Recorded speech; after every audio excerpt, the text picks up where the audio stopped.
utakuja kugundua kwenye maisha ya mwanadamu yoyote yule kuna vitu hivi viwili, kuna maamuzi na kuna wakati, ya kwamba unaweza ukafanya maamuzi sahihi lakini sio kwa wakati sahihi, lakini pia unaweza ukafanya maamuzi ambayo sio sahihi lakini kwenye wakati ambao ni sahihi.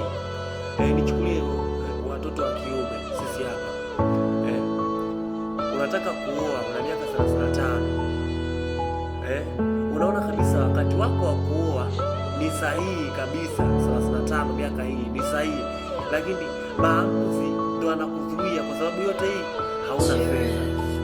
Lakini pia niseme tu kila jambo, I'm care with this music and making something possible, even though something still give me pains, and I'm done causing pains. I was kid, let it be. Now we face better pleasures just to stand by your feet when this